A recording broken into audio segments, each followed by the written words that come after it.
والبدن جعلناها لكم من شعائر الله لكم فيها خير فاذكروا اسم الله عليها صواف فإذا وجبت جنوبها فكلوا منها وأطعموا القانع والمعتر كذلك سخرناها لكم لعلكم تشكرون لن ينال الله لحومها ولا دماؤها ولكن يناله التقوى منكم كذلك سخرها لكم لتكبروا الله على ما هداكم وبشر المحسنين إن الله يدافع عن الذين آمنوا إن اللہ لا يحب كل خوان کفور۔ اور قربانی کے اونٹوں کو بھی ہم نے تمہارے لیے اللہ کے شعائر مقرر کیا ہے، ان میں تمہارے لیے فائدے ہیں، تو قربانی کرنے کے وقت قطار باندھ کر ان پر اللہ کا نام لو، پھر جب پہلو کے بل گر پڑے تو ان میں سے کھاؤ، اور قناعت سے بیٹھ رہنے والوں اور سوال کرنے والوں کو بھی کھلاؤ۔ اس طرح ہم نے ان کو تمہارے زیر فرمان کر دیا ہے تاکہ تم شکر کرو۔ اللہ تک نہ ان کا گوشت پہنچتا ہے اور نہ خون، بلکہ اس تک تمہاری پرہیزگاری پہنچتی ہے۔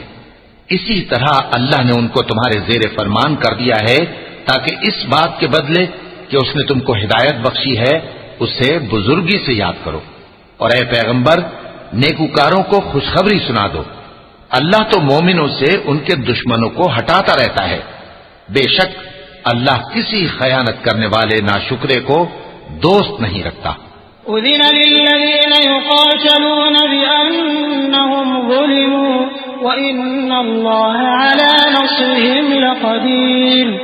الذین اخرجوا من دیارهم بغیر حق الا ان یقولوا ربنا اللہ ولولا دفع الله الناس بعضهم ببعض لهدمت صوامع وبيع وصلوات ومساجد يذكر فيها اسم الله كثيرا ولينصرن الله من ينصره إن الله لقوي عزيز۔ جن مسلمانوں سے خواہ لڑائی کی جاتی ہے ان کو اجازت ہے کہ وہ بھی لڑیں، کیونکہ ان پر ظلم ہو رہا ہے، اور اللہ ان کی مدد کرے گا، وہ یقیناً ان کی مدد پر قادر ہے۔